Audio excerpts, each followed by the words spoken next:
Hi, friends. Hi, friends.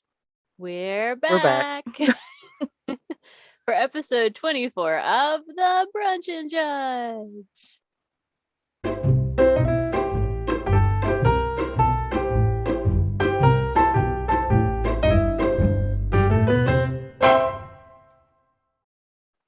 Yay!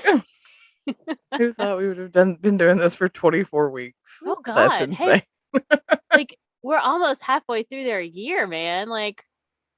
2 more weeks I and we will know, have been right? We've doing it almost for been doing, six yeah, months. It's crazy. I know. That's crazy. I That is love crazy. that. That is crazy to me. It is We can insane, do it. We can do it. All right. right? Make it a Ah. whole year.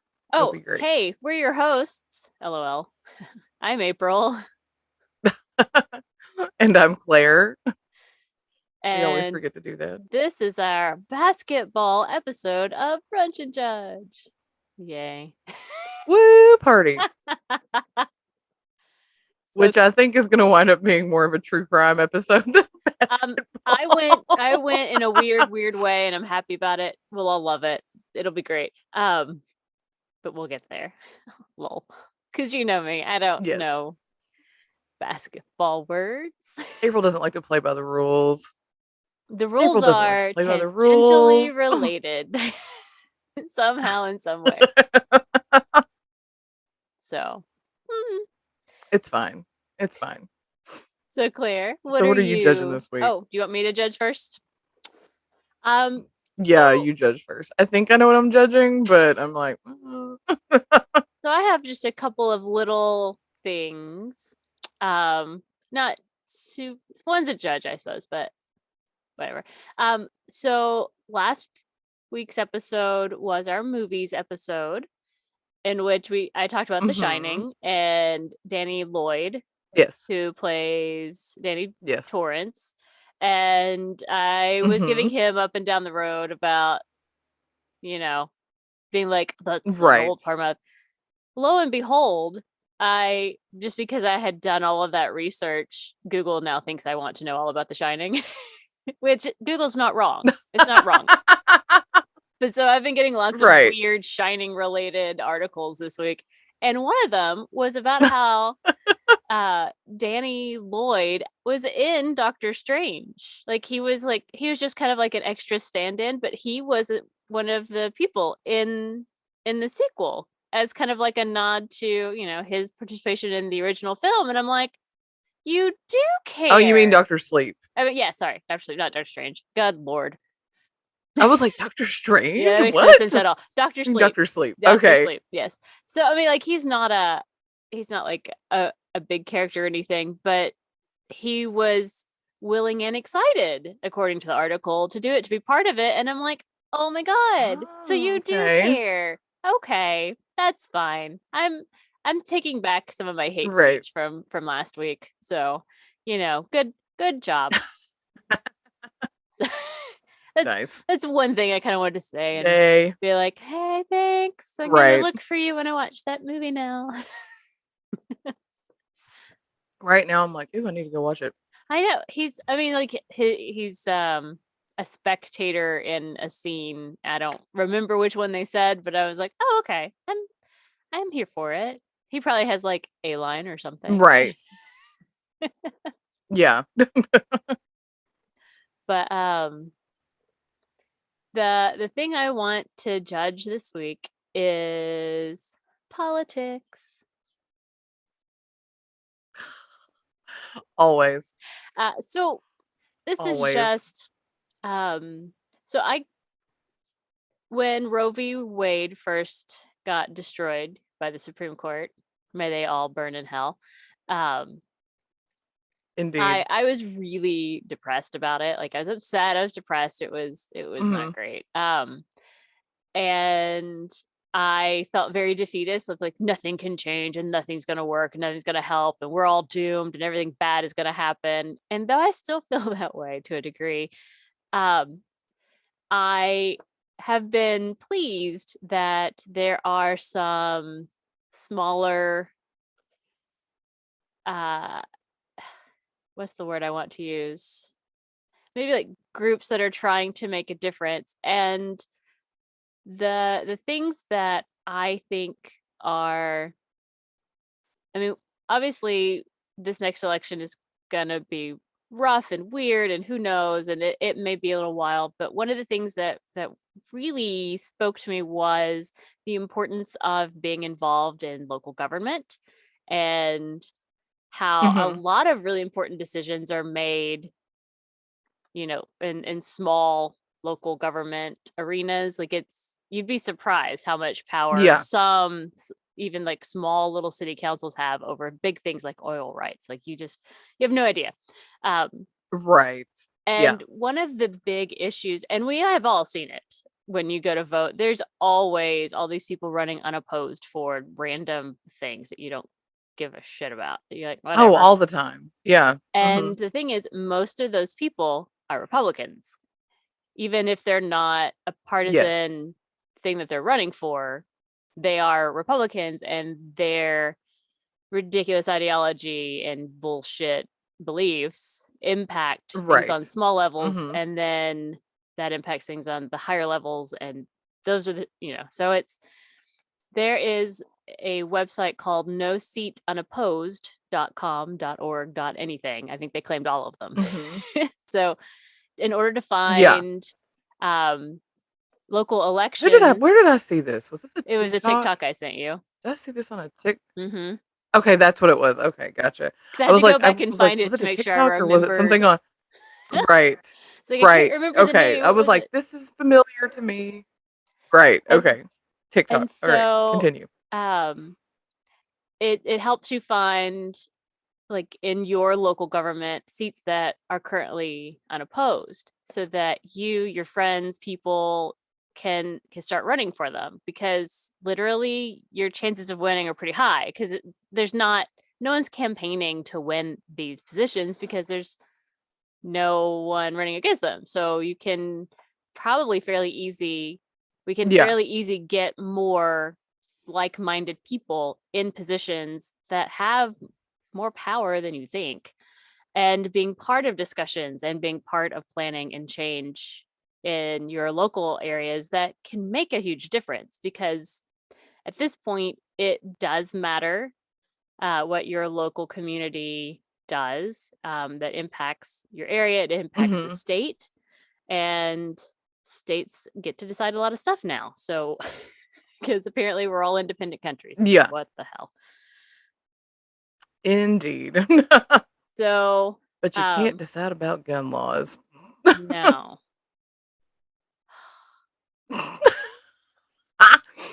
You can only be independent countries about some things, but not Well, everything. It's stupid. okay, it makes me So dumb. irrationally angry, because you know what? Guns are not in the Constitution, they're in the No. amendments. They amended, because Mhm. that's amendments are important in order to adapt a document into things that work contextually in today's world. So, not Right. not there at all. But so we get all up in arms because you know, it's an amendment. Cool, cool, cool. Um, you know what else isn't in the Constitution? Fetuses. Not one word about fetuses. And yet, No. here we are. It's like, well, you can't tell me they have any rights. They're not listed in the Constitution. If that's where we're going with this If ridiculous that's the bullshit route you're argument. gonna It's like, take. if you're Yeah. going to take that route, then you have to take it all the way. All right? Right. Yeah, you can't just cherry pick it. Nope, nope, nope. No. I'm here for all the amendments, guys, because I understand that things Right. cannot stay in their original state and still be applicable 200 years later. Or for your religious nutters, 2,000 years later. Stop it. Stop cherry picking your Bible verses. It's the same stupidity thing. Stop it. Ugh. Context is I important. concur. Lord. It is. It So really is. I hate all of it. But also, hey guys, go sign up for local government. Go run for a job that you're going to be great at because the other person doesn't know anything either. So it's fine. Just do it. Get involved. Save the world. Make a difference. Yes. And that's my judge. Right. That's all. I had meant to like say that weeks ago, and then I kept forgetting. And I'm like, I'm gonna remember to say it this week. I'm gonna say it this week. Yep. Nice. Excellent. That's excellent. I Thank did you. enjoy that. Yes. So Claire, what are you judging this week? Yes. Okay. So I came across.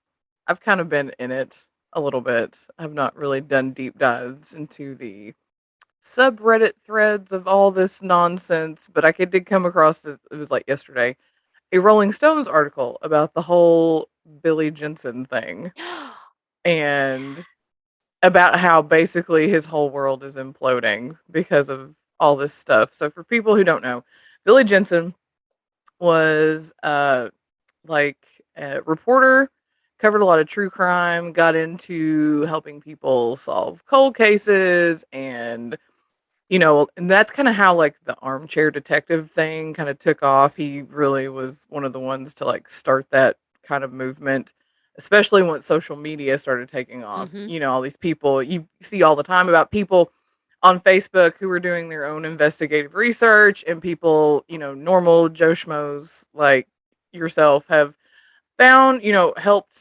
cops, local cops, find clues to crime and murder and all that stuff.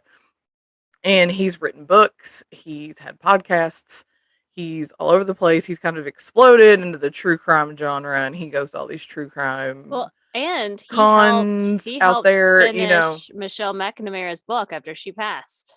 Yes. That was his Yes, big about the Golden State I Killer. think that was his first big thing that got his name super out there. Like he had done a lot of stuff and he was known, but like that launched him into another level of notoriety. Yes. Because he helped Michelle McNamara finish I'll Be Gone in the Dark, which was her trying to figure out or go through some of this evidence that cops had maybe overlooked from like the 70s for the Golden State Killer case. And him and another guy, Paul Haynes, finished it after she passed, after her untimely passing, and she hadn't finished the book. So they finished it. It came out, and then like not long after it came out, and they're going around doing their little tours. And Michelle's husband, Patton Oswalt, they were going around doing the book tours with, and they caught the guy. So that was like, I remember that was just like explosive because that was almost like real time. Like this was, I was like, oh my gosh, it happened in my lifetime. We are publicizing our book still. It's huge and big. And guess what? It was amazing. And then, yeah.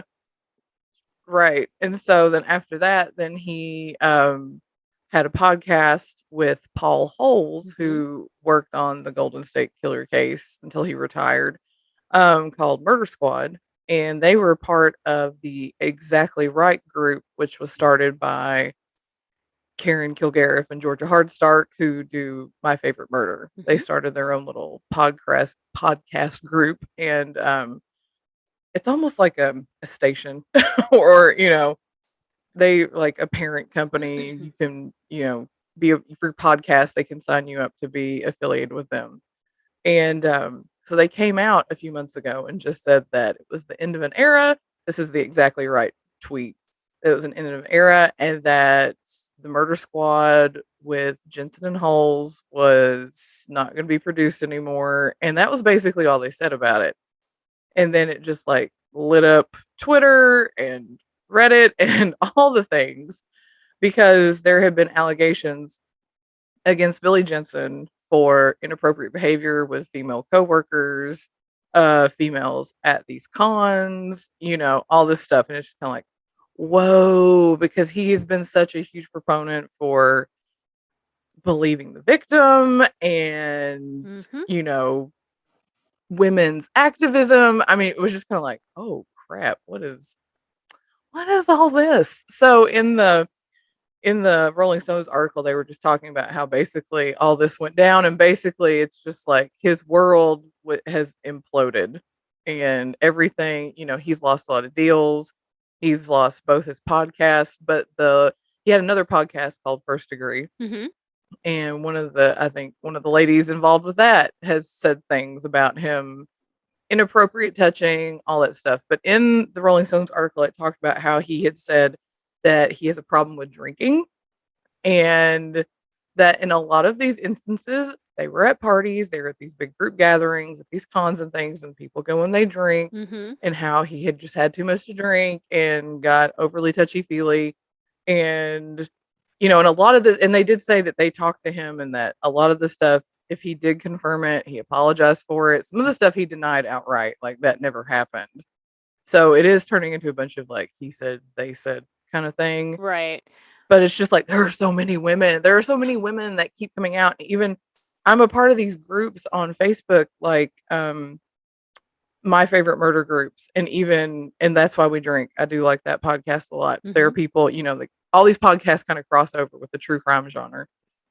And there are women in these groups who are talking about how this guy who is, Billy Jensen himself has slid into their DMs when they commented on Instagram posts or Facebook posts, and he was contacting them directly and being sleazy. And I'm just like, stop it. The whole thing is just ridiculous. I'm just like, how dare you? It was almost like he's one of those. I mean, I really feel like for me, at best, he is an alcoholic who needs help. Right.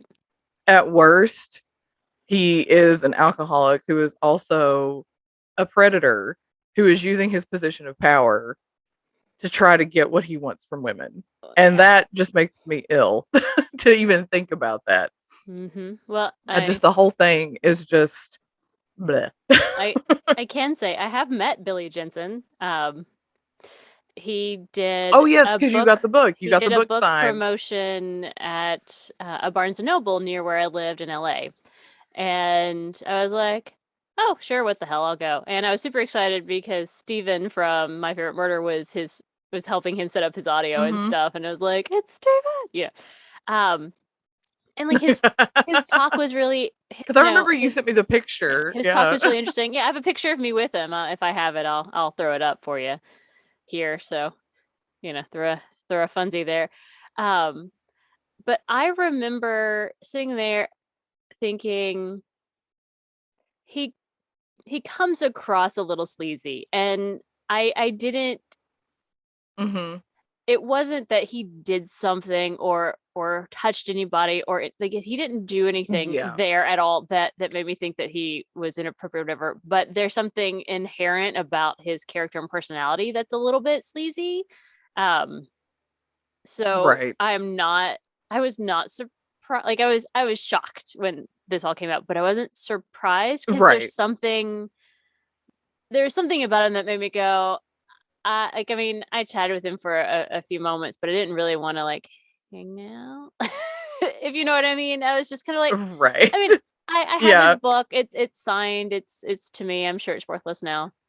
Which is fine because none of this is okay. You can't use the excuse of I was drunk and I have a drinking problem and I'm touchy feely. Well, doesn't make it okay at all. Like that's not an excuse. That's still you doing this stuff. Right. Like I understand that your inhibitions are down, but you need to deal with that. You go fucking deal with that. Yes. And they also said that he is very open about the fact that he has an open relationship with his wife. So it's, he's married, but it's okay for him to do these things. Only if you're a consenting adult, damn it. That's where I'm at with that. Well, and I will tell you one of the things, as an after effect, because I'm in a lot of Facebook groups that are Murderino based. Some of them are specific, or area specific. Some of them are hobby specific or whatever. And I watched as this kind of trickled down because we talked about it long before it became huge in most of my groups. Most people had no idea until much later. And I was like, oh, I just thought everybody knew. And here's the thing that I was most creeped out by. He was in almost all of my groups. So he's been removed from most of my groups. Like, what the fuck are you doing in all of these groups? This isn't for you. You're not My Favorite Murder and you don't live here. or or whatever. Like, Right. why are like I am a member of the Denver group because we were thinking about moving there, and I was trying to get a feel for it, and I just never like removed myself. Like, And so, but yeah. like, why is he a member of the Denver? Like, it's weird stuff like that that makes me Right. go, that's creepy. Right. Like, you're not supposed to be in Exactly. my cat group. What are you doing in my cat? I mean, like, it's weird shit like that. I'm going, what the fuck are you doing in these groups, dude? Like, stop it. So, Right. But it's just the whole thing. There was, because I kind of fell into a hole with it one day because he had on his website posted his side of it, I guess. And it was a woman who was in charge of setting up one of the cons who had reached out to him, and he was like posting screenshots of their conversations. Oh, and this woman, I cannot remember her name. It was Jen something. Jen something. She has a podcast too, and apparently part of what made this explode was she on her podcast talked about how he had slapped her during an encounter, and yeah, and he's denying that outright, and then he's showing the text and how and in the text what he posted on his thing shows her as the aggressor, well, as and far it as makes me like, come wonder meet what me, come the do this, come to whole my room. conversation is. Right. And that's like, but I want to see the whole thing. Give me your Well, phone. and No, how many of those individual text messages did you delete before you took a screenshot? Right. So Exactly. That's another thing where I'm just like, this is still shady. Yeah. It's all shady. Well, and it's and it just drives me crazy because it's like he just took this, all these. I mean, I get it. I mean, he's not a bad looking guy. And I know, I mean, again, women just like throw themselves at you sometimes when you're famous. It just, it's what it is when they like your work. They think, they're flattered. If you compliment them, I get it. I think But it's just like, there's no reason for you to be this way. I think my biggest issue though is, and again, it's been a while since I've looked at this, so if I've got these facts wrong, please tell me. But as I remember it, I feel like there had already been an incident within Exactly Right, and they didn't do anything about it. Really, they were kind of like trying to sweep it under the rug. Okay, that's what started it. And then he kept doing well, so I'm like, the here's fact what that people were letting him do it, and that he knew that he wasn't supposed to be doing this kind of shit, because I'm sure they were like, you can't do this, like, we're not going to do anything because we're trying to hide, we're whatever, but like, you gotta stop, and he's not stopping. To me, that's the issue. It's not, oh my god, you're right, I've been doing these things, and this is awful and bad. It's, I know I'm doing these things, people are already like, are there probably a couple of people in the mix that aren't being completely truthful about their experience with Billy Jensen? I mean, odds, fine. But the reality is there's a lot they of just want to like people hop who on are that saying train. Yeah. very similar things, and that he did do, and he didn't change. And I'm fine with him having his life implode because he needs to take a step back and check himself and, deal with his shit. No more drinking for you. What started the whole implosion was there was a Halloween party, and it was like after things started opening back up from pandemic, people hadn't seen each other in years, Feel that. And it was I don't know the girl's name. I don't think they've released it, but somebody who worked at Exactly Right, he got a little too touchy-feely with her at the Halloween party. He says he was drunk. That's everybody's excuse. But it's not an excuse. But you don't so get to do she whatever you want just because complained. you're No. drunk. And she complained about it, and I don't know if this is true or not. This is just from reading some of the Reddit stuff.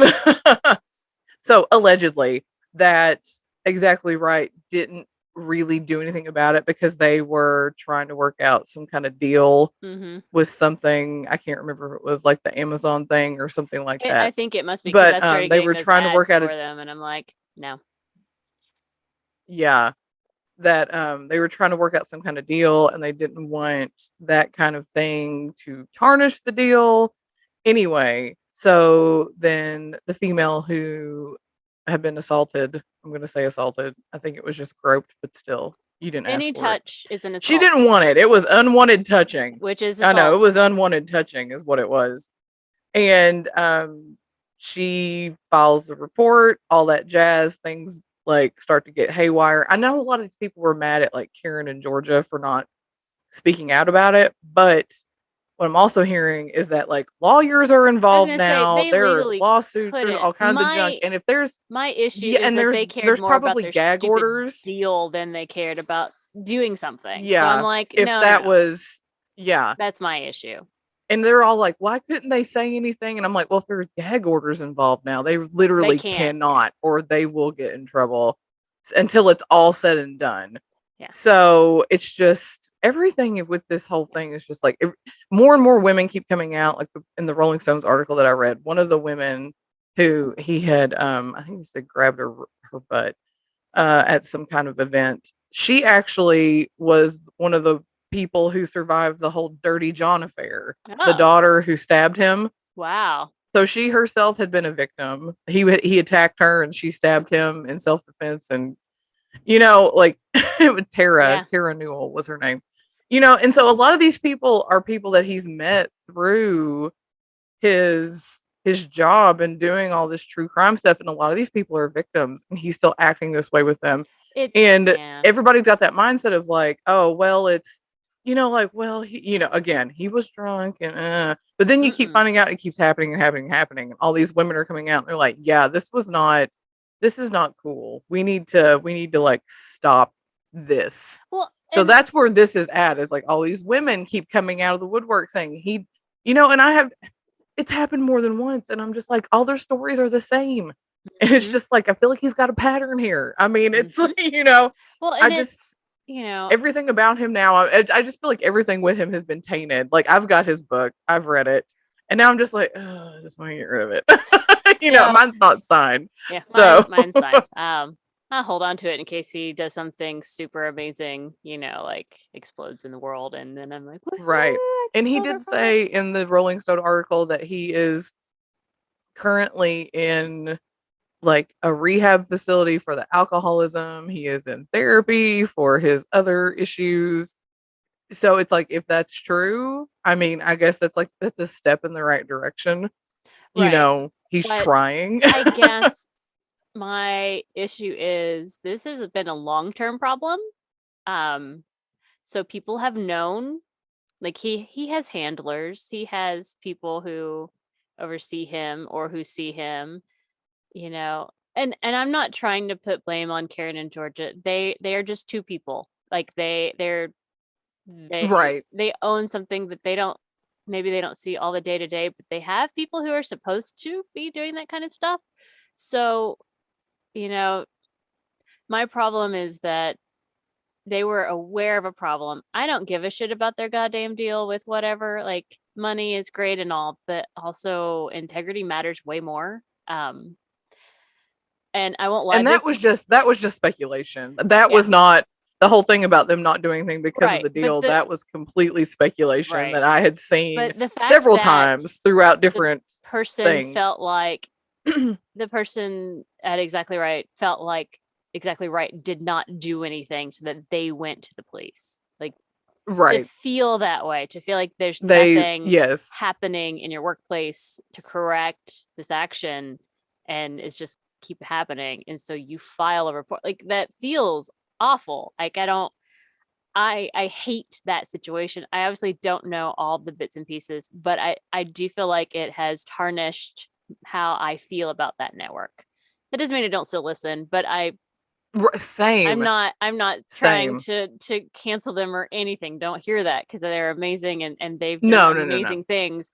But this feels bad and it concerns me, and I'm sure it concerns them. I'm sure this isn't what they want, and they probably feel awful about it because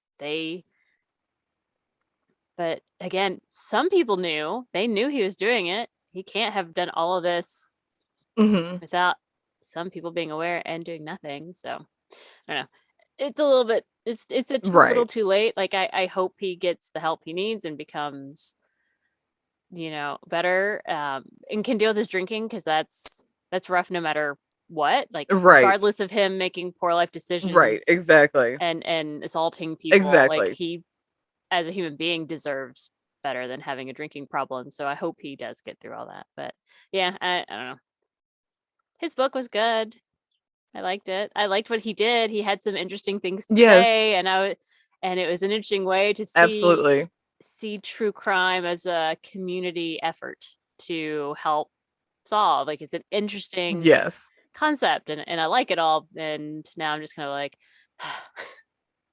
stop sucking, people. Let's go back to the theme of all of our episodes. Using that community. Don't be a dick, okay? Just don't. Right. Yeah. Especially when you're like pushing the whole idea of community, but then you're also using that community to like be a perv. So it's just like, no. Don't do that. All right. That's my judge. It was just, the whole thing is just like, holy shit. Yeah. It's a lot. Excellent judge. And if you want to fall into a hole, just start Googling it. I mean, there's a lot out there. But anyway, you've got stuff for hours to keep you like, what is happening? I hope all the people involved are able to find a way through it all, because it just sounds super shitty. But on that note, definitely let's move to happier topics and go to basketball. I don't know if it's my least favorite sport, but it's close. It's tedious. My least favorite sport is golf. I don't want to watch golf, but I don't mind playing it. I've not played it a whole lot, obviously, but it's fine. I'm more like a 9-holer, though. I don't want to go beyond that. It's too many. You don't want to play all 18? No, like, no. Let's just play the first 9. 9's fine. I'm not good, so 9's fine. Well, Claire, I believe it is your turn to go first. So what magical basketball story have you brought us? I'm going to be talking about Lorenzen Wright. True crime. And it is a true crimer. Mm-hmm. I am somewhat familiar with it. I think it was a Dateline episode. Or it was a Dateline episode, and that's where I got a lot of my, and Wikipedia and NBA.com. Ooh, that's where I got a lot of my stuff. All right. Anywho, Lorenzen Wright was an NBA player. He was born November 4th, 1975. He was 6'11". Damn. That is a little more than an entire foot taller than me. I mean, just like, damn. Just like, he had to duck a lot. I know, right? I'm sure. I can't imagine like trying to find clothes for that. I'm just, all your pants are high waters. Yay. I think you just don't wear pants at that point. You're just like, I wear shorts. It's fine. Just wear the ball shorts. It's fine. Yeah. He played high school basketball. He was born in Oxford, Mississippi, but wound up moving to Memphis, Tennessee, his senior year, and played basketball at Booker T. Washington High School in Memphis. Mm-hmm. He went to college at the University of Memphis. Mm-hmm. From 94 to 96. He only went 2 years. And then he was drafted to the NBA in 1996. He went in the first round, was the 7th overall pick, and he went to the LA Clippers. And over his career, he played for the LA Clippers, the Atlanta Hawks, the Memphis Grizzlies. He wound up going back to the Hawks again after the Grizzlies, the Sacramento Kings, and the Cleveland Cavaliers. Damn. And his career spanned from 96 to 2009. It's a lot of moving around. Yeah, he was all... It is. He married his high school sweetheart. Her name was Shara Robinson after his second NBA season. And they wound up having 7 children together. Oh, God. They had 7 children? I do not remember this at all. 7? 7 children, yes. Holy hell. Yep. Okay. Right. One of them One of them, sadly, it was one of his daughters. Her name was Sierra. She died of SIDS in March 2003, and she was 11 months old. And he wound up setting a scholarship up in her name. And then later that year, he returned to the University of Memphis to finish his degree, since he only did 2 years when he was in college the first time. So, but actually in high school, when he was in high school, Shara's dad was his coach. Oh, okay. In one of the his basketball team. Coach's Yeah. So that's how he daughter. met her I know, right? That's a dangerous game. That is a dangerous game. But Sierra, his daughter Sierra, the one who passed, her death plus accusations of infidelity and fights over money would ultimately lead to their divorce. You know, I mean, I think it's really hard for marriages to survive the death of a child. So, in anything else on top of that would just make especially it impossible. for something like that, where he's well, and plus with his situation where he's gone all the time, and you do have like you're gone, so you're constantly like, you know, yeah, are you sleeping with people? You know, I mean, or even she, you know, Yeah. I'm gone. Are you stepping out? You know, both. It's a two-way street. And plus, you know, with him bringing in all this money and, you know, what they're spending their money on, they've in the Dateline episode, they said they fought about money a lot, which, I mean, I get it. And it said that over his career, he wound up accumulating like $55 million from playing in the NBA. They also said that he did a lot of work outside of the basketball court. He volunteered with a lot of children's programs, especially when he was in Memphis, because that's where he was from. Memphis loved him. He loved Memphis. That's nice. So he would do a lot of like sports camps. Yeah. And I like those kind of stories where it's like they give back to the community that they're in. I mean, he would do a lot of sports camps, a lot of children's programs. And he said he was always one of the first ones to volunteer to go to the children's hospitals, you know, to visit the terminal patients there. I mean, it was just, he seemed like he did a lot of good in the Memphis area while he was there.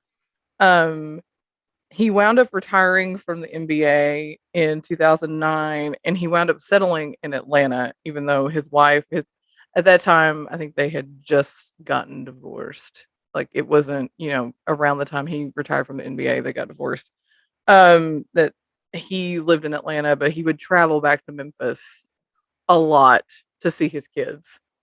And so here we go. Now we're getting into it. Okay. So on July 18th, 2010, he had come back to Memphis to visit his kids. He picked up his son from basketball practice and took him back to Shara's house. And she said that he left, you know, I guess he was going out, and then she said he didn't come back. So, and that was the last they saw of him. Her story later changed, which that's always suspicious. Yeah. Rule number one, guys. Yeah. I know this is not how to commit murder podcast, but pick a story and go with it. You need to commit to your story. Never change at all. Yeah. Never. Don't add. Nope. Don't change. Keep your story. Everybody makes that mistake. They're so stupid. Stop it. So she was the last one, you know. Yes. So she was the last one to see him alive. His family filed a missing persons report. It was his mom, Deborah Marion, on July 22nd.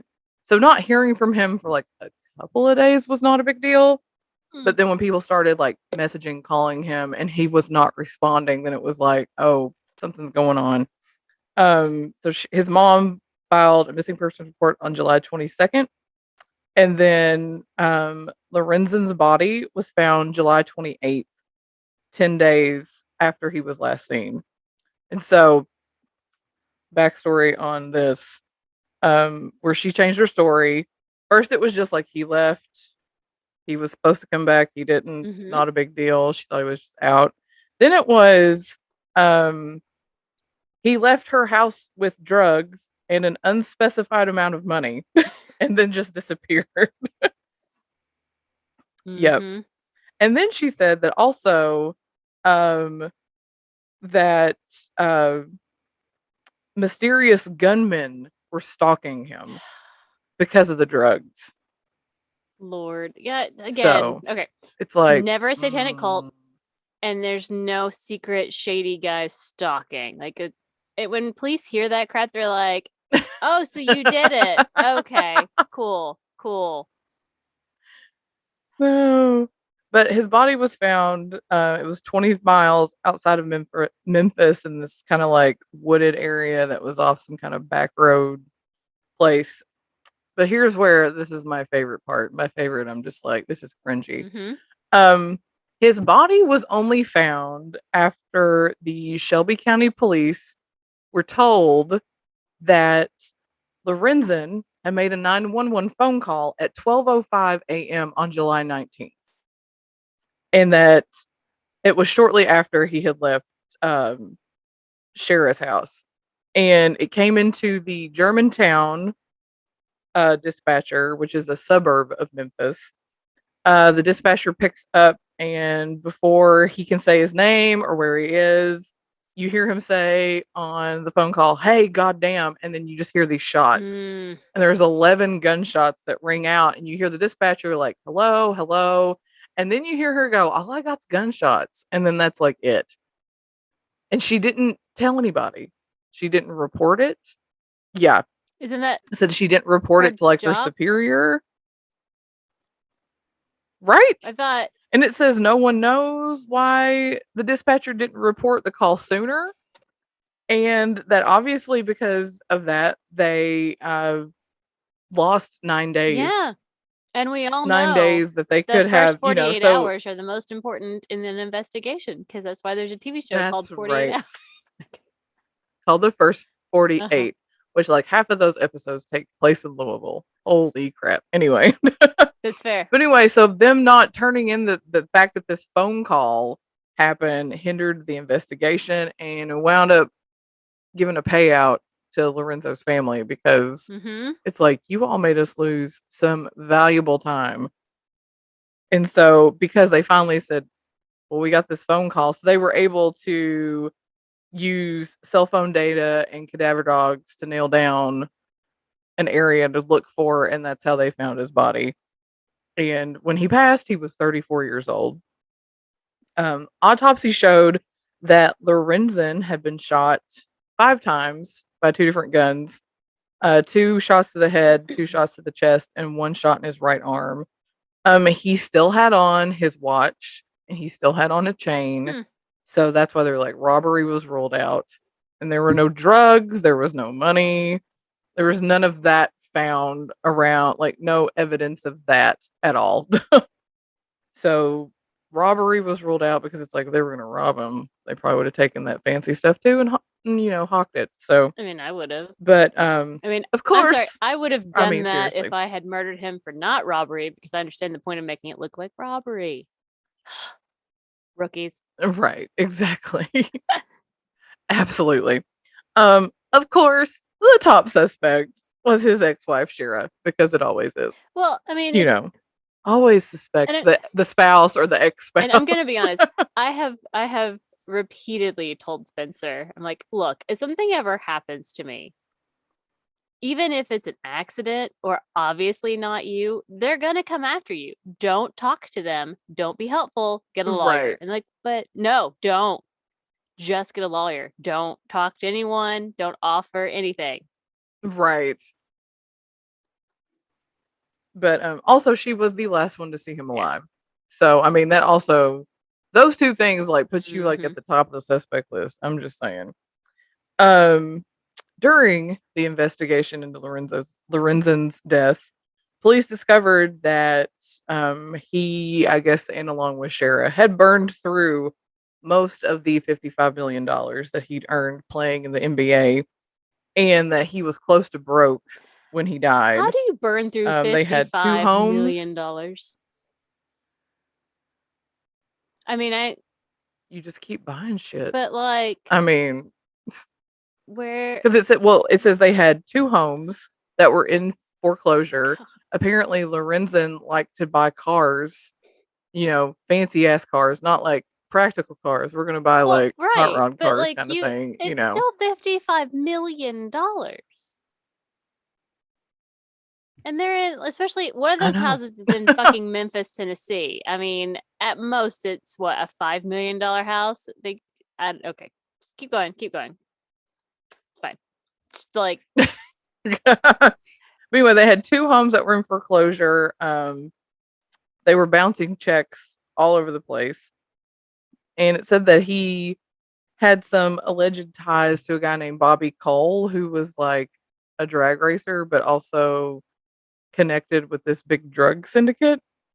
And that he was allegedly supposed to have sold some cars to Bobby Cole. And because of that, they're like, oh, well, you had ties to this guy who's connected to this drug syndicate. You're involved in this money laundering, driving money across state lines business. And that's why he sold him the cars. But the DEA never found anything about that. It was just basically what it was is he was broke. He had these nice cars. He sold them to get money because he had none. right. He needed money.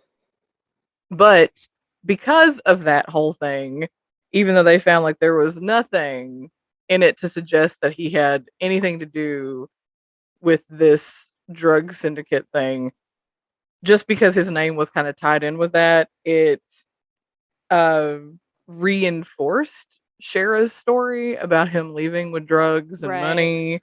And it also tarnished his reputation because up until that point, I mean, he'd been fairly squeaky clean, at least for an NBA player, especially with all his, I mean, I feel like the infidelity, that's like, whatever. I feel like that's just like part of it.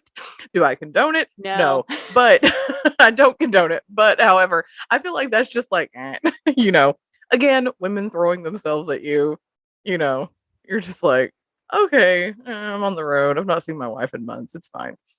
But it's not. Not fine.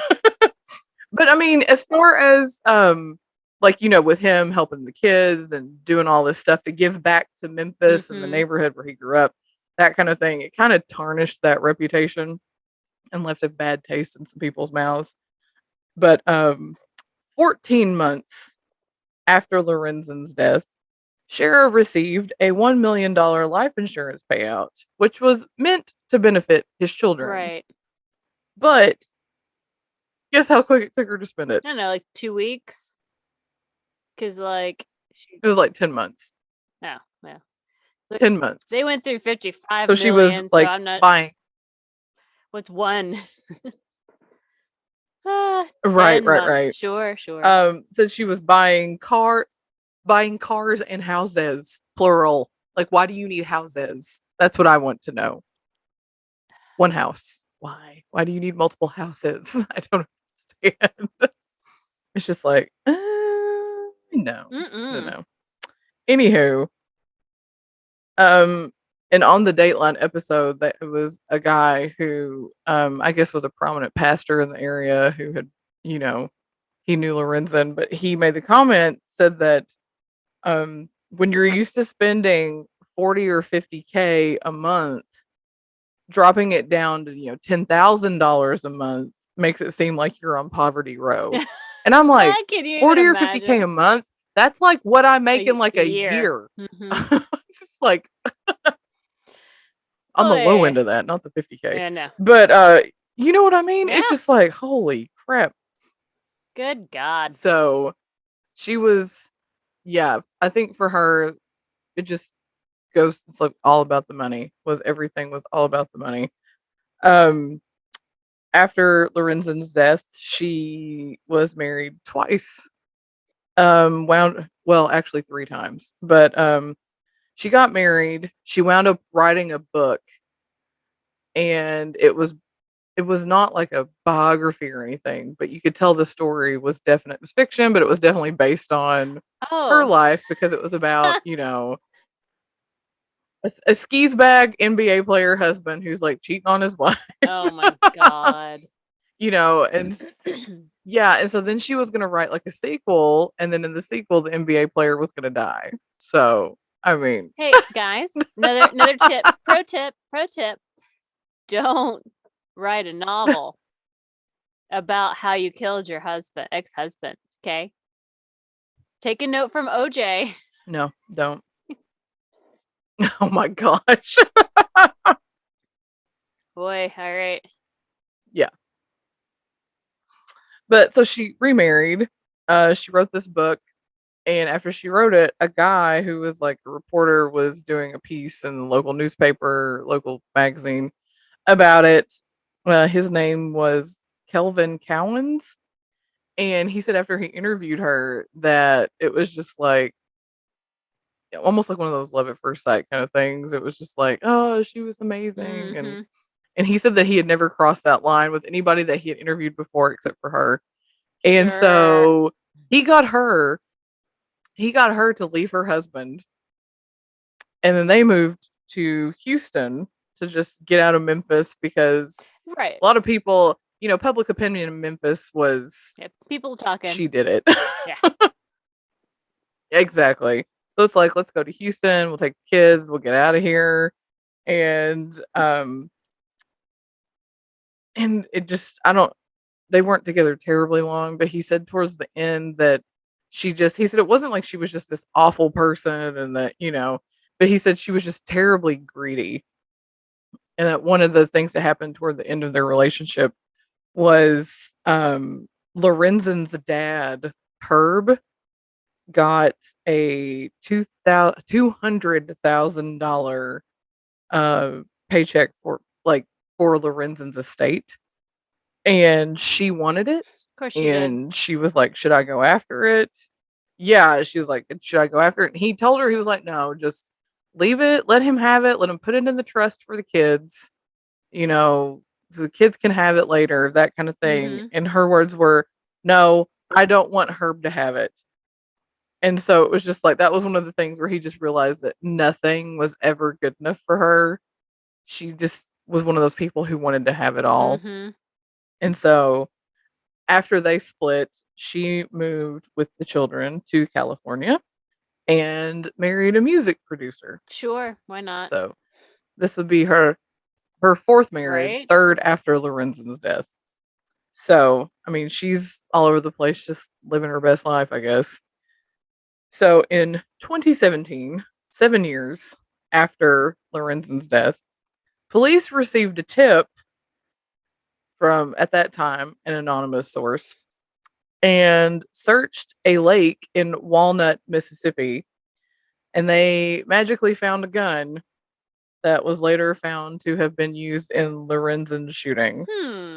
And they talked to that Kelvin Cowens guy, the guy who was, and he said they were still on, after they split, they were still on semi-friendly terms. Like he could call her. And so he said, and he went back to Memphis, which is where his people were.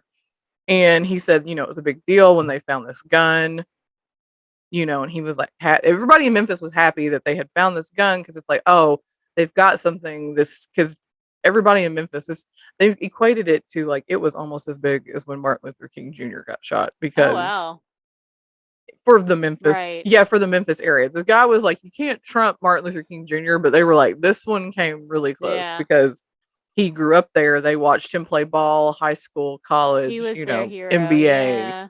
So yes, he really was. He was legit their hometown hero. So when they found this gun, everybody's like, oh, they finally got a clue. We can move forward with this investigation. Maybe they'll catch somebody.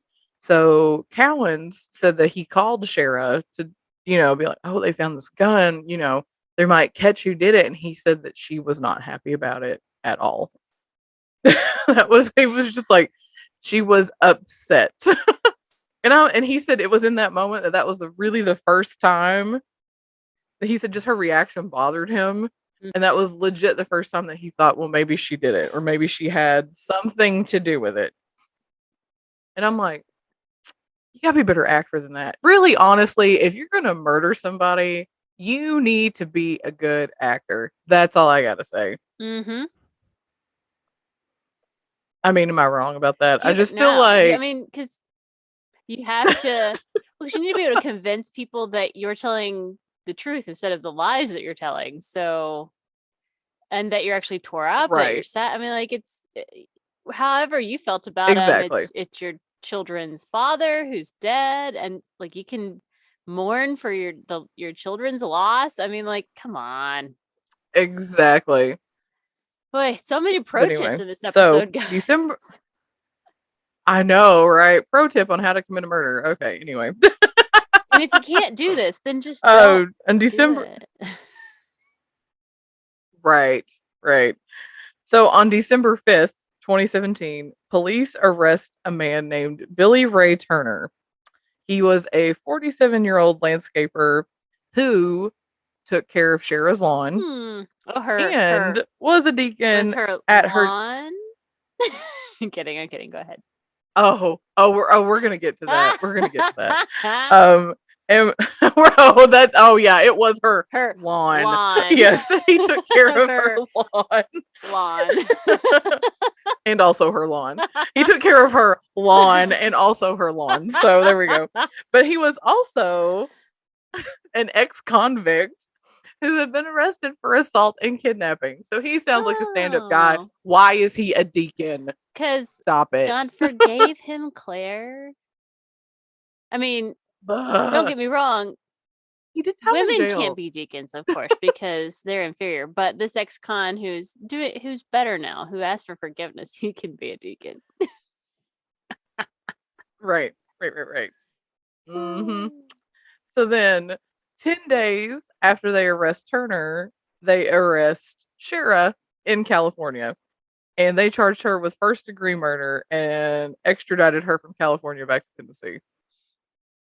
So, both were charged with first-degree murder, but also attempted murder and conspiracy to commit murder.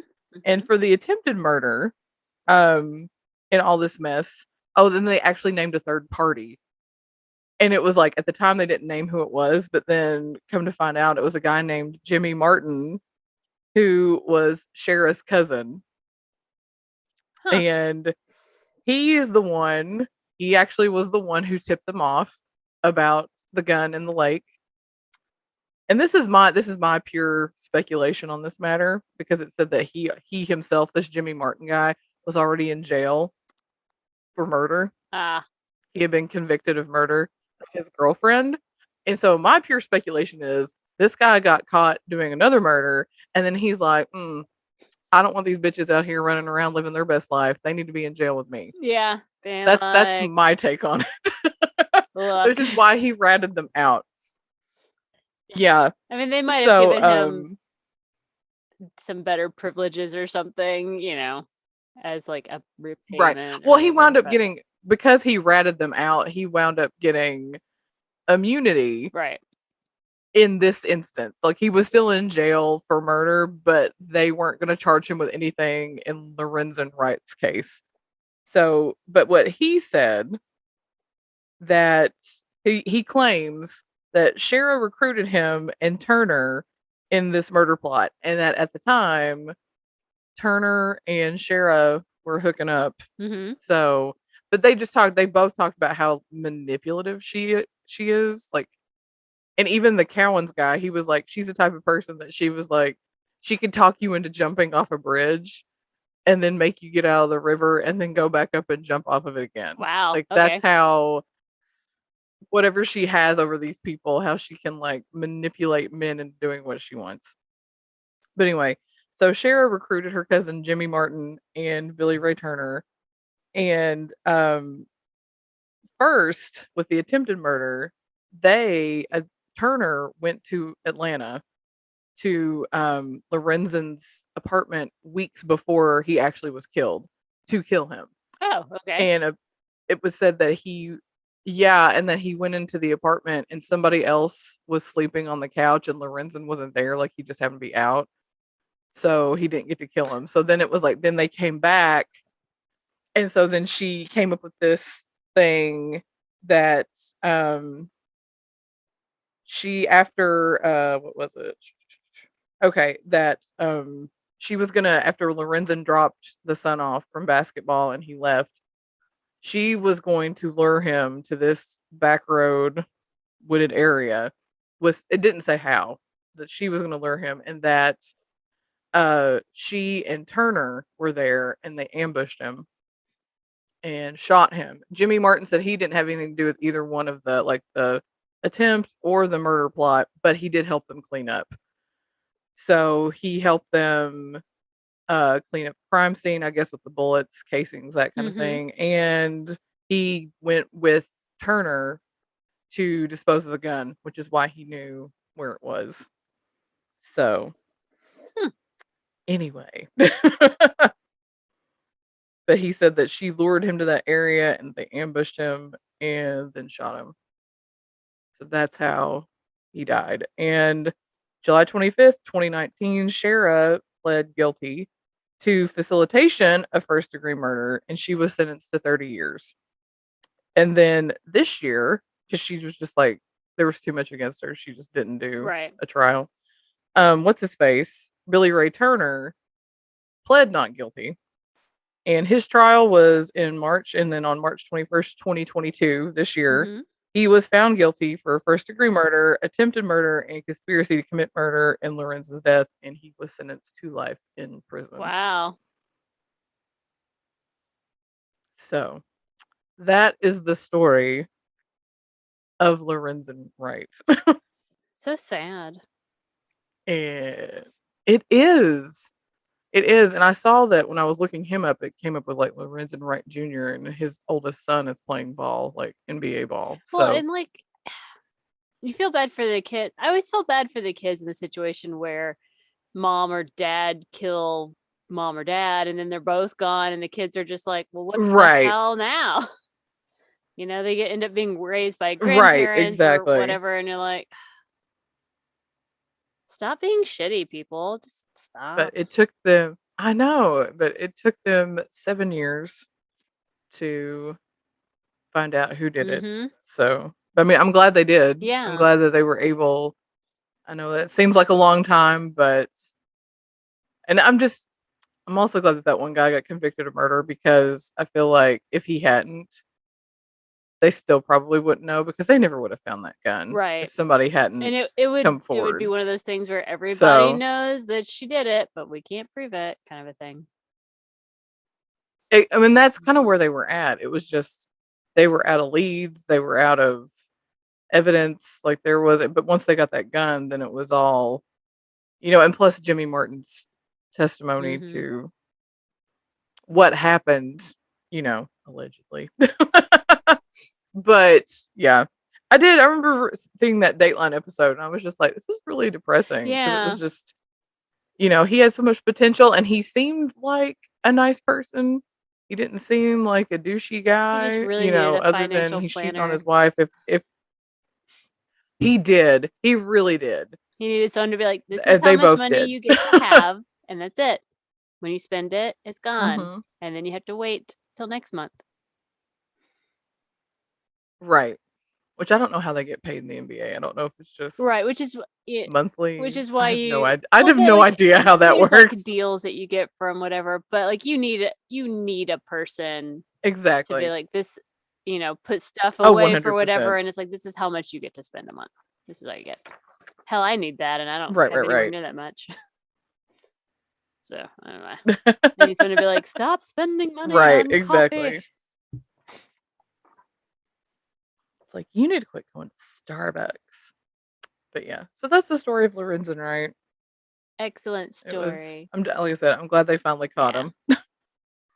I'm glad they caught them, and I was just like, it was really sad though when that part about his daughter. I was just like, oh man, that sucks. Yeah. Which to me is surprising. I didn't think SIDS happened after like 6 months or something, but I'm not a doctor. I don't know things. Don't ask me. Right. Well, and it was just like one of those things where it's like they went in there and she was dead, and it's just like, Well, but anyway, it's okay. So, what fun basketball story have you brought us today? So I decided I would lighten the mood. I'm intrigued based on the pictures, based on the photos you sent me. I'm intrigued. I'm just like, what is this? I would like to call this story, I like to call it spooky basketball. Dun, dun, dun, dun, dun. spooky basketball. Spooky Okay. basketball. So what I have Spooky brought you basketball. are Okay. 3 stories of spooky Okay. things related to basketball.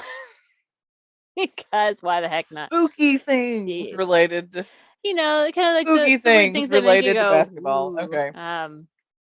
So I got my information from Rolling Stone, Correct.com, the New York Times, and Bleacher Report. Okay. So my first story is about Mark Jackson, who has an infamous card from the 1990-91 season. It is a hoops basketball card while he was playing for the New York Knicks. Now, I had no idea who Mark Jackson was because I don't know who any basketball players are. Let's all be honest, because I don't keep up. But I did learn that he became part of the New York Knicks team at a time in which he was part of changing the culture and improving the team so that they moved from being, you know, a shitty team to being like playoff level and had really increased their fan base and had a lot of popularity and everybody was coming to see them, including the infamous Menendez Brothers. Dun, dun, dun, dun, dun. Yes. So Lyle and Eric Menendez famously were convicted in 1990 for the murders of their parents, Jose and Kitty. You know, I'm not going to go super deep into the story but initially the brothers blamed the mob for their parents' murders. And they too tried to like change their stories because they're fucking stupid. But you know, the police they eventually figured out that Lyle and Eric had murdered their parents. And as soon as they had been caught, they were all like, "Oh, well, it's because our parents were sexually abusing us." We're like, no. But between the murders, which happened in, let me find it. I wrote it down. Which happened in like August of 1989, and their arrest in, was it August? I think it was August. Whatever. In the fall of 1989, the murders happened, and they were arrested in March of 1990. So in about a 7-month period, they went on an insane buying spree. It's very similar to your story. Let's buy all the things. What is it with people like dying and then the other people are like, let's go spend some money? Yeah, so like that's not suspicious at all. The parents were murdered. They got a payout from the insurance company, and they managed to spend about $700,000 in 7 months. So they were buying new. That's just like makes me ill. I know. Well, especially because like they were buying new cars, they were buying Rolexes, so they could be all like, "Look at my cool watch! I got a Rolex." I don't know. But they also were caught up in the fervor of the Knicks' amazing season and bought courtside seats to see the Knicks play at Madison Square Garden. Like everybody else. Good times. But here's where it gets interesting. So that all happened. You know, everybody's got money to go buy courtside seats. It's fine. It's fine. That's totally normal. So we're going to zoom forward to the year 2018. So not that long ago. A crime writer named Steven Zarentz was obviously familiar with the Menendez Brothers story and knew about their spending spree and how they had bought courtside seats for a Knicks game. And he was trying to find evidence to kind of prove that they had actually done that this wasn't just an old wives' tale kind of a thing. So he and his bestie, who's also into true crime, just like us, decided that they were going to look through pictures from that season to see if they could spot them at any of the Knicks games.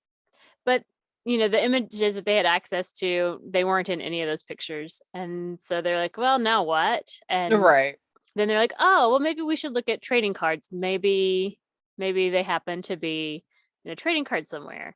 So Yeah. they're hanging out on the eBay, digging through, and they come across an old Mark Jackson card. And there they are. They're right there.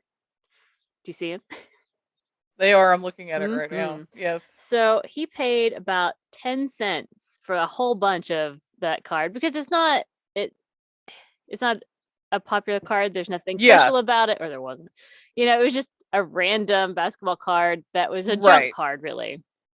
And so he shared his find, and eventually, in the land of the internets, and eventually Reddit kind of picked it up and it gained traction there and became really popular. And lots of people were trying to buy the Mark Jackson card, and eBay started or figured it out, and they started banning the sale of the card because it was quote unquote affiliated with murders and serial killers. Yes. You're not allowed to sell paraphernalia of murder or serial killers on eBay, in case you're curious. Even though it's not really paraphernalia, I mean, it's a picture of them. Like, I saw, though, speaking of this card, I think it was in one of my Murderino groups, maybe, and That's Why We Drink group. Anyway, somebody's husband found the card at a yard sale. Nice. And he got it for her. And she was like, look at what my husband found for me at a yard sale. Because whoever was selling it had no idea. Right. And he got it for like $1. Right. And so she was like, look what I got. And of course, some of the people were like, I don't get it. And other people were like, oh my God, it's the card. It's the card. It's like, that's the card. It's the card. know.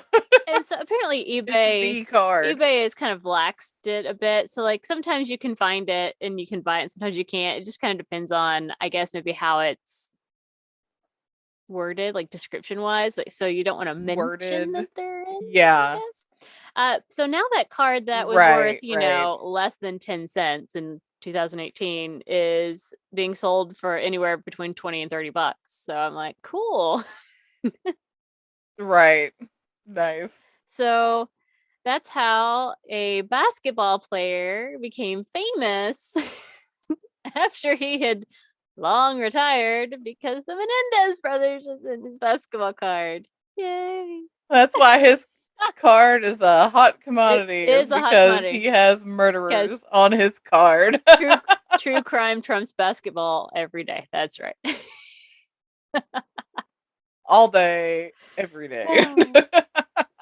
So I love it. So that's my first story. And it's fun. I was just like, I was going to do my whole story on the Menendez brothers, but then I thought maybe 2 in-depth true crime things might be a bit much. Because, Right. It's a lot of murder. So yeah, because I told you what I was doing. So my next topic are haunted video games.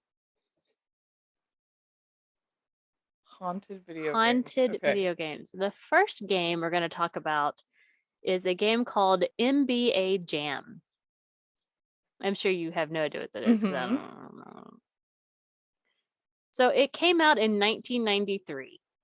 Actually, I know what it is. You do? Yeah? Because I'm pretty sure Walt has played it, and I've watched him play it. Well, I have some fun things for you. So it came out in 1993, just a few months before, and I might not say his name right, Drazen Petrovic. Do you know who that is? Drazen Petrovic? Yes. From the Nets. He played for the Nets. So the game came out just a few months before he died in a car accident. It was very tragic, very sad, sudden, just one of those horrible things. And he is in the game. Like, he's one of the players in the game of NBA Jam, or an option. One of the players in the game, yeah. So it was only, and again, this game's already out, it's released. It was only after he died that the arcade version of the game, like the big box thing, I sent you a picture. You go to that. And that's and I think that's the one. Yeah. Because you remember back when Pizza Hut had video games? Yeah. Back when Pizza Hut was a cool place to go. I want to say it was like something like that. Yes, when they did Book It. Anyway, like that's what, and it's probably like a manufactured memory, but that's like where my head is going with that as far as Well, I mean, it seemed to have been a popular game. I mean, I don't video game because I suck, and I video right. gamed way less then than I do now. So there's that. Same. I mean, yeah, right. I get you. But so yeah, so the arcade version of NBA Jam, and again, this is only after Petrovic had died, which again was after this had been released and made. The arcade version of the game started Right. randomly screaming at various times in the game, Petrovic, Petrovic, for no apparent reason. Yeah. What? It it didn't, and it never happened with Oh any my other, god. like it never randomly screamed any other player's name, just Petrovic. Like other Yeah. people in the Yeah. game? No other Oh, that's yeah. wild. And again, it didn't start happening. It had already been released and out there, and it didn't start happening until after Petrovic had died. Isn't it weird? Isn't it spooky? Oh, he's haunting video games with him in it. So, I'm here for that. so the development team that created this game, they confirmed that this is not an urban legend. This is real, and that it happened to them. They were among the first people to experience it themselves. Oh, And they all snap. freaked the fuck out because they're like, what the hell? We didn't do that. We didn't program this in. We didn't do this. What's Because happening? if they're the ones that created it, yeah, if they're the ones who created it, they know that they did not put that in there Right. as part of the. Oh, that's crazy. So I'm here for haunted video games. and if you can find, yeah, if you can find one of the original NBA Jam arcade machines and it works, it will still do it. Like they the development team was like, well, there's obviously some kind of a simple What? explanation, but they've never been able to figure it out. They have absolutely no idea why it happened, why it started happening after he died, even though it had been That's released wild. months previously. And again, only Petrovic, no other basketball player's name that's in the game is shouted, like just randomly. That yep. I love it. I know. I was like, I want to go find one now. yeah. Spooky. It's spooky. I know. Need to go find one. We need to. I know. This is We got to our track mission. down We the need to find an original NBA NBA Jam Jam. game and just wait for it to go Petrovic, Petrovic. I know, right? But it is Yes. not Let's do it. the only haunted video game. Oh, it's No, not. no, of course not. I'm sure there are several, but I've never played Grand Theft Auto, Claire. Have you? I have not. I've sort of watched people. Not anything recently. Right. I remember when we were like in high school and there was like the computer game and that kind of junk. But I've not watched. I'm Right. not really. No. I don't remember anything about it. But in Grand Theft Auto, I mean, I know of right. it.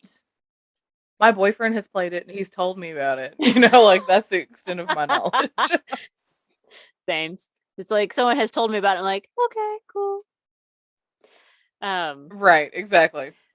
But in Grand Theft Auto, there are several basketball courts that are just kind of part of the gamescape throughout. Yeah. Mm-hmm. And some of them are haunted, like in the game. And so players have had The basketball courts are haunted? Yes. Like not all of them, surely, but the ones I read about are. So there are 3 different ones that they talk about. I'm not naming them because it means nothing to me or to you. It's just courts in this game. Right. But so Right. players report being at some of these basketball courts and being able to hear the sounds of people playing basketball, but there being nobody there. It's like they can hear the running and the basketball, But and it's like, yeah, like this photo that you. But it's just empty. Yeah, like this photo you sent me is a dude standing on an empty basketball court. Yeah. So like there's nobody there, but like I can hear it. I can hear people playing. It's weird. Right. On some of them, players have reported seeing ghost like players, so it's not real corporal players. It's just like shadowy players playing basketball on the court, and they're like, nobody's here. So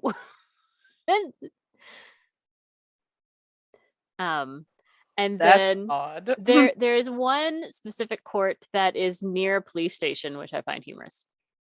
And on this particular court, players will see ghosts of a Haitian gang playing basketball on the court. And that, they'll stand there and like watch them play. And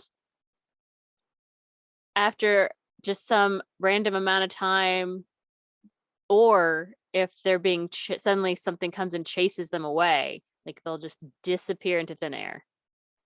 Like they just kind of fade away. And so the people who made this game, it doesn't seem to be they didn't do this. It doesn't seem to be part of the game. It seems to be some like weird glitchy thing, but lots of people have experienced it, and they're like, it's really scary and spooky because you're just kind of like playing, you're like, the fuck. Oh, interesting. Yeah, because Grand Theft Auto is not one of those games. It's like, oh, let's just add some ghosts for the fun of it. That's not. It's such an odd. Right. Yeah. No. It is. Yeah. So that is my Definitely. haunted video game section of my story. Yay! Petrovic. What's next? It's weird. So weird. Spooky. It is weird. You're right. So I, of course, have saved the best for last. I'm going to talk about the Skirvin Hotel. Claire, have you heard about the Skirvin Hotel? No, I have not. So the Skirvin Hotel is located in downtown Oklahoma City. It's over 100 years old. And it is where the NBA usually puts the players that are there to play the Oklahoma Thunder. Sure, yes. Thunder. Uh-huh. Yes.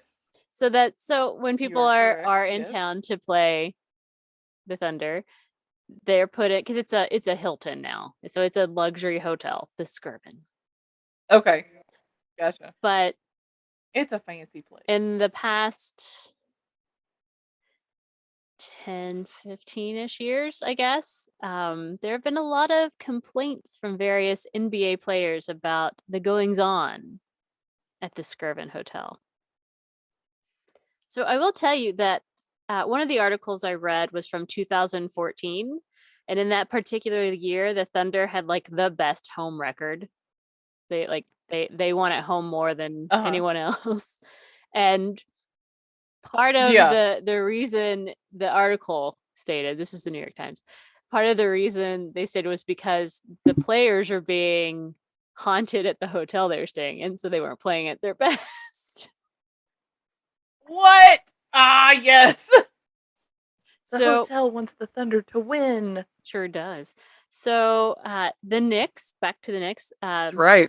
Knicks players went and lost horribly to the Thunder, and they blamed the creaks and groans that happened throughout the night that kept them up, so they didn't sleep well, and that's why they played so poorly. So they're blaming the moans and groans and creaks of the hotel. One Chicago Bulls player, Taj Gibson, said that his bathroom door suddenly slammed shut in the middle of the night. It scared the shit out of him. And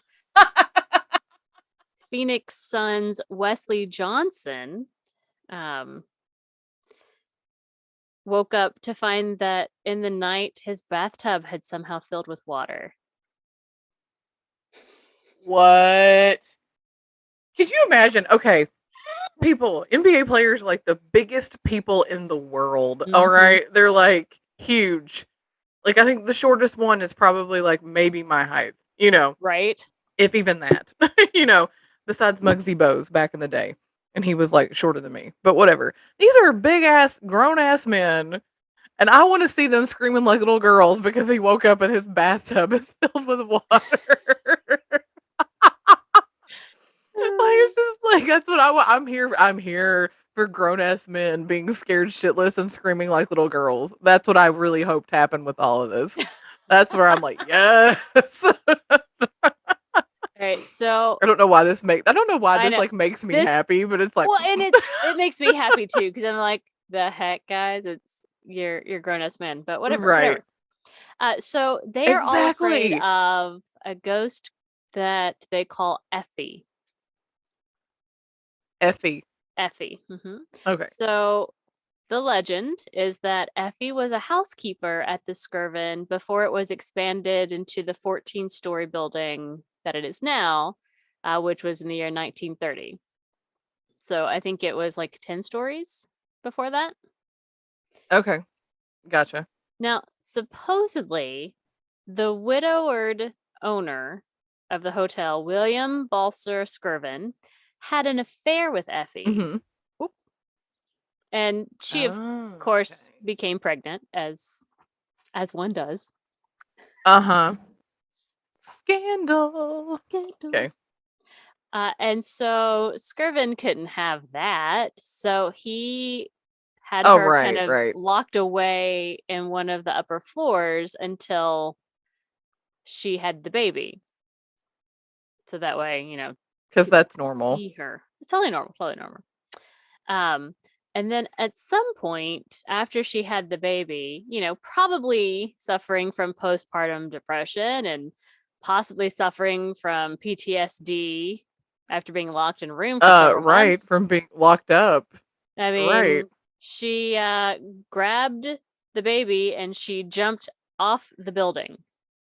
And so both she and the baby died.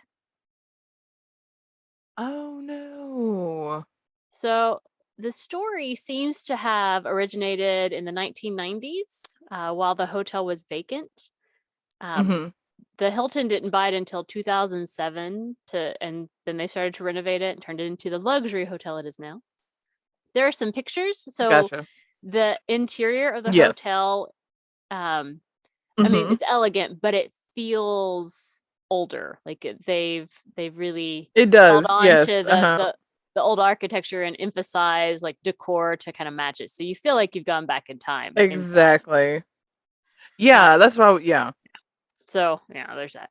Um, so in the 1990s, a guy named Jason Gammon used to hang out with his friends in the parking lot of the at that point abandoned hotel because teens. Mhm. Yes, I mean, And it's what they do.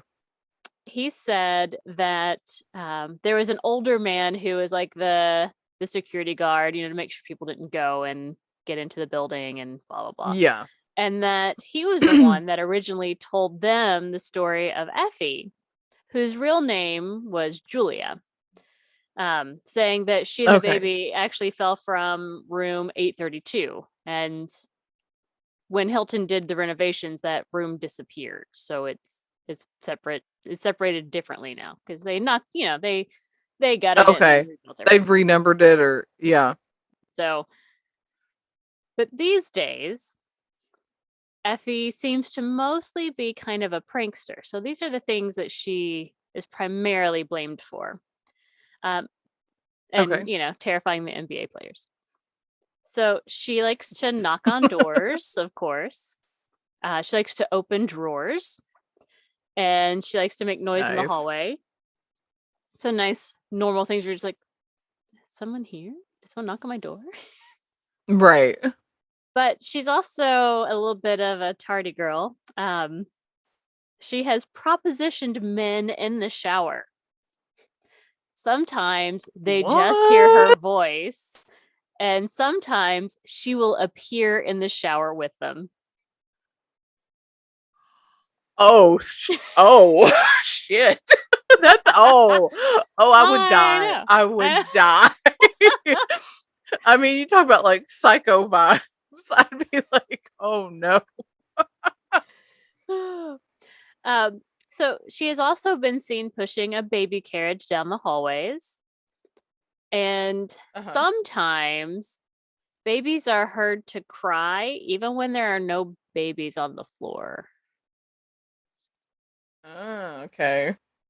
So starting in about 2010 is when NBA players started speaking out about their experiences at the Skirvin. So I told you about the Knicks blaming the hotel for keeping them up. Yeah. Eddie Curry was the only player assigned to the 10th floor, which is theoretically the spookiest floor, on one of their trips. And he refused to stay in his room alone and spent most of the night in Nate Robinson's room because he was like, I can't stay here alone. What? Bill Simmons, who is from ESPN, he spent a fitful night there where he was startled awake by a baby crying, and it sounded like it was in his room. And it freaked him the shit out. Oh, man. So, I mean, as it would. Just saying. Derrick Rose, who himself grew up in one of the most dangerous neighborhoods of Chicago, refused to stay in a room alone there. He's like, nope, not doing it. Can't stay alone. Not here. He's like, I will go back and deal with the dangers of the streets of Chicago, then put up with a ghost. Lou Williams and Larry Nance Jr. paid for their own rooms in a different hotel so they wouldn't have to stay there again. Wow. This is like extra level. Like, I know. And man. This one, and then my last one. This is my favorite. So are you ready for it? And this is real. This is not a joke. This is not someone being funny. Ron Artest. Really seriously. Big badass Ron Artest. Really seriously considered filing charges against the Skirvin for the ghosts touching him inappropriately. And he wasn't kidding. Stop. He was not kidding. Right was now. Like, really OMG about it. And he was like, I've been like, he's like, they're touching me. It's inappropriate. They're touching it. And I'm like, I'm sorry. The one thing I think of is that scene from the Ghostbusters. Do you know what I'm talking about? Where he's dreaming. And it's like he's dreaming of the ghost like get ready to like give him a blowjob. And it's just like that's what I mean. I can't even with this. Because Ron Artest, like Brandon, I was telling Brandon last night, we were talking about basketball and we started talking about sports. And we started talking about, because I told him, I was like, oh man, I said, if you like sports documentaries, you need to watch The Last Dance on Netflix. Because it's legit. Anybody out there, you like Michael Jordan, watch it. Because it's a great documentary. So we started talking about like 30 for 30s, you know, and how there was like a 30 for 30 out there about that brawl that Ron Artest caused.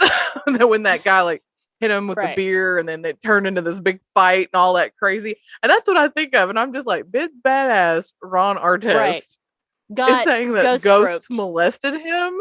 Ghost group. Oh my gosh. Oh my gosh. I can't even with that. Wow. And, like to the point that he was like, this is not okay. I've got to do something. Like he wasn't kidding. Like he was very serious. Insane. Like this was his like legit like I am being serious and everybody's still laughing at you. Yeah. Yes. And he's like, no, they fucking did this to me. And that is wild. And I'm like, that is wild. And no so means no. No, yes, ghosts. If you're listening, ghosts, no means no, even if you're ghosts, okay? No ghost groping here. Right. Oh, geez. That has made. I'm glad you saved that for last. I know. Oh my I was gosh. like, Claire's gonna love this.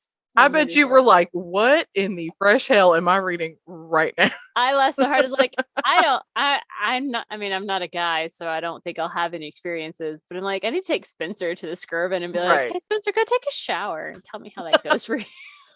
Yeah. Let's stay on the 10th floor, Spencer. Did you get ghost gripped by any chance?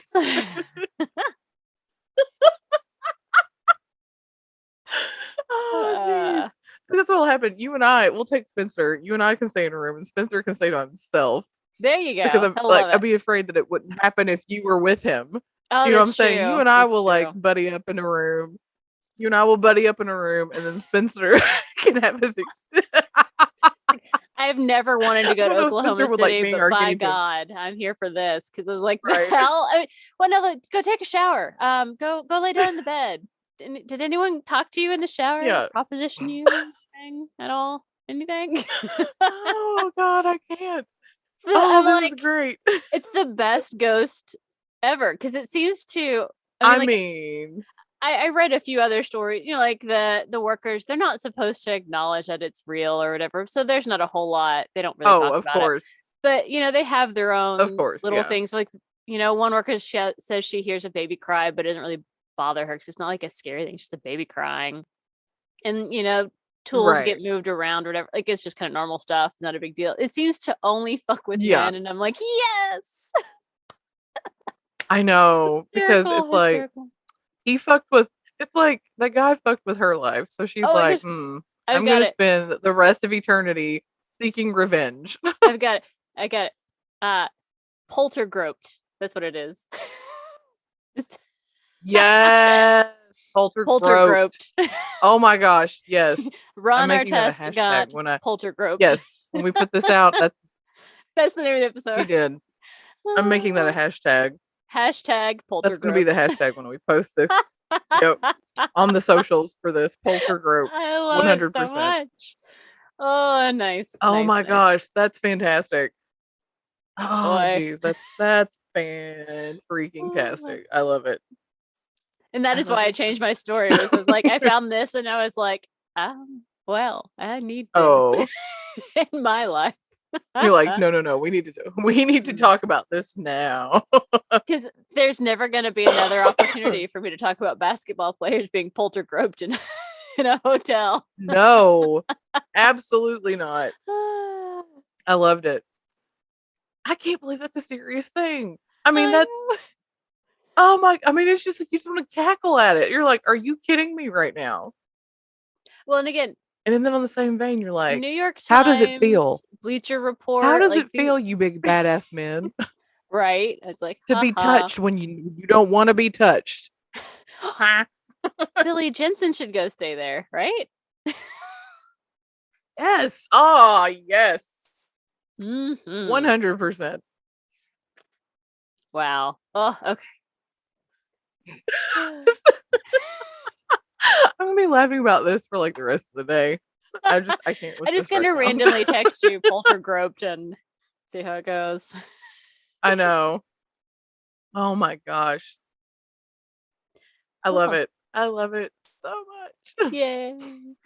I guess I've never heard of this. I hadn't either. I'm gonna be honest, like I do when I don't know, when it's like some weird topic, I'm like, I don't know. I do things like spooky basketball stories, haunted basketballs. Right. Oh yeah. Can basketballs be haunted? You're like, I mean, that's what I do. Like some of these topics that have come up, I'm like, what was it? Weird synchronicity stories, like I was like weird, unusual, stuff like that. No, I do that too. All right. Love it. I love that so much. It must be time for Tarot Time with April. Tarot Time with April. Spooky. Tell me when to stop shuffling. Here we go, a shuffling among the leaves so green. Here we go, a shuffling so fair to be seen. Love and joy come to you, and now are broken. Stop. I didn't finish my song. May the cards bless. Oh yeah, no, you go. May the cards bless you and give you a happy new year. Or no, may the cards bless you and give you a happy, good week. All right. Let's see. So our week is Page of Coins. Page of Coins. Queen of Wands. That's also Pentacles, right? Oh yes, Pentacles. The Queen of Wands and the Sun. We've had her. Whoa, we've not had that one. Never had the sun. There we go. Put them up a bit. All right.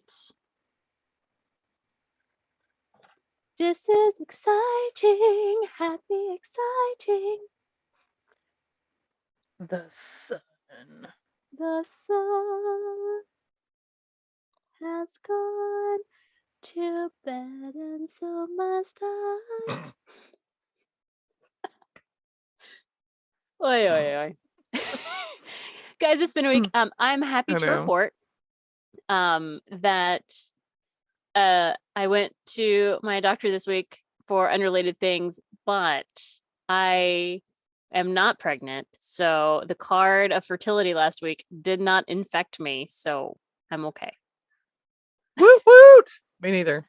So I was like, oh, thank God. I was like, I better not be. I'm not supposed to be. But like, she was like, wouldn't that be a fun twist of fate? And I was like, no, it would not be a fun twist of fate. No. Not at all. We do not joke about such things. Absolutely not. I love my doctor. She's good times. But I was just like, no, that would be awful. You're like, wrong? Excuse me. All right. So, our week with the Page of Pentacles. The Page of Pentacles is very thoughtful and introspective and is learning how to be himself. He chooses his friends wisely and finds excellent counsel. He's definitely grounded and is growing up well. The Page is just a great, goofy guy. He's physical and takes good care of himself. The energy is light, honest, and really, really genuine.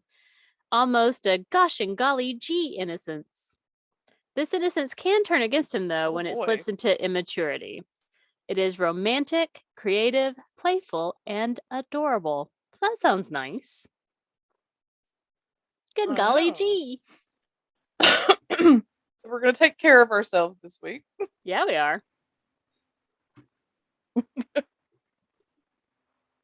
And then one of our personal favorites, our Minerva McGonagall card, the Queen of Wands. That's right. I love this card. The Queen of Wands is funny and warm, grounded and calm. The cat. She is this on this one. The sunflower and the sprouting wand are all signs of growth and radiant energy. She's friendly and welcoming, and I find she comes up in people with a great sense of humor. That's us. She has lots of energy, lots of confidence, and serves up lots of opportunities to laugh your ass off. To laugh till you're crying and your eyes open wide with the lessons you've learned.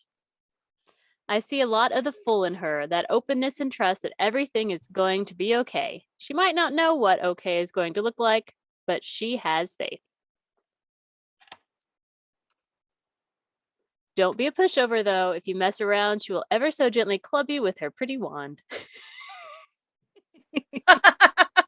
Love it. Because she's McGonagall. Wands are about fire and action, and she won't suffer fools silently. That's right. Do you know those women who can look at you, raise an eyebrow, and instantly make you question every decision you've made in the last 20 minutes? This is her.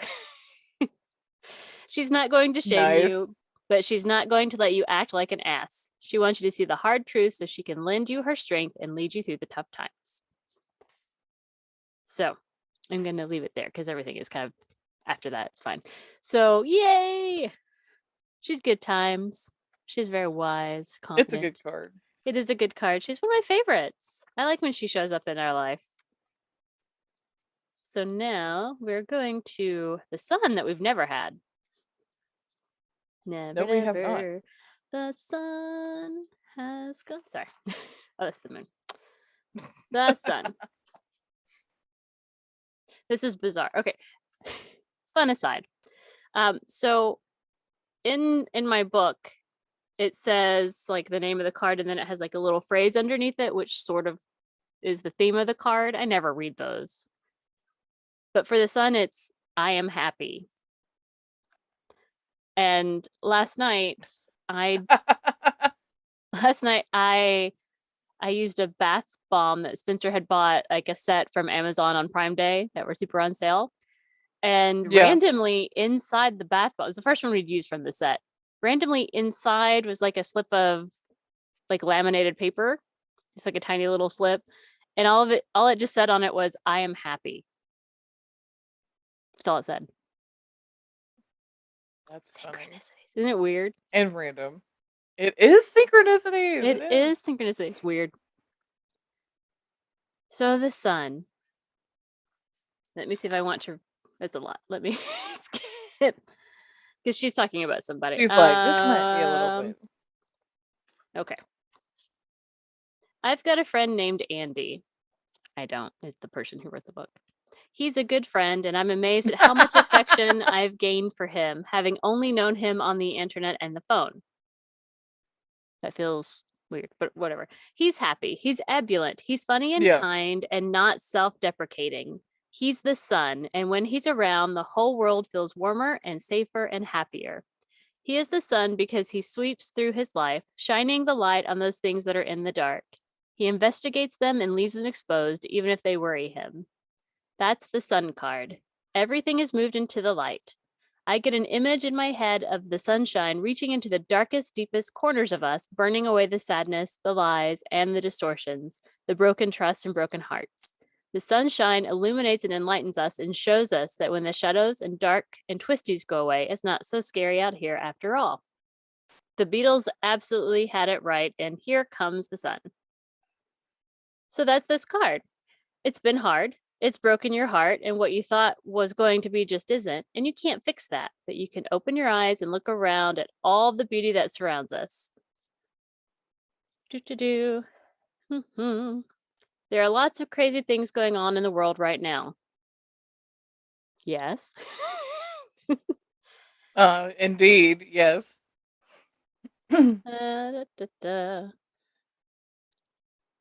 People are being exposed to different lifestyles, secrets are coming to light, and abuse and torture seem to come to the surface in the news daily. I think, though, that we're really coming into the time in the sun, into a time in the sun. You can't be a secret racist anymore. You can't hurt kids as easily and get away with it. There are cameras everywhere. The light is shining into the deepest corners of the world and exposing ugliness. Good. It's uncomfortable to look at the raw ugliness in the light, but the more we see of it, the less likely we are to ignore it in the future.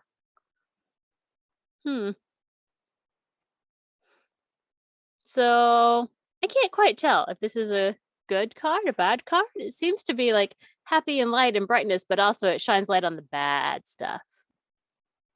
Right? Which is kind of good. I mean, it seems fine. I'm here. Let's shine some light on the bad stuff. Right? Yeah. Okay. I feel like these are all good. I feel like these are all good cards. I feel good with this. You know, the happy ebullience of the Page of Coins / Pentacles, the confidence, and also I'm going to hit you with my stick if you act like a fool, the Queen of Wands, and the light and brightness of the sun to shine its light even on the things that need light shown upon. Shined upon, shown upon. Yes. So I'll take it. That sounds fine. Let us find out what happens next week on the Brunch and Judge. That's right. Next week on the Brunch and Judge. Because it's time for the Wheel of Fame.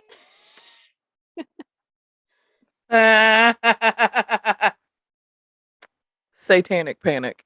Satanic panic. Satanic panic. For the first time, it really is satanic panic. You're welcome. Satanic panic. This time it is Satan, guys. That's right.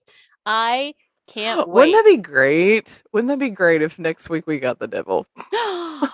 Ooh. Do you hear us, universe? Because y'all, that's my birth card. That's right, it is. The devil is my birth card. Well, I mean, it's got to be somebody's birth card, so why not yours? I know. The devil, and then the lovers. Like, that's just so weird to me. Just like, okay. You're right. Hey, guys. So until next time, you can find us everywhere and on all the things at Brunch and Judge. And you can send us emails and more topics for our wheel to brunchandjudge@gmail.com. All right. So until next time, keep on brunching. And keep on judging. Bye. Bye. Brunch and Judge. Brunch and Judge. We brunch and judge everything and give you opinions that nobody asked for.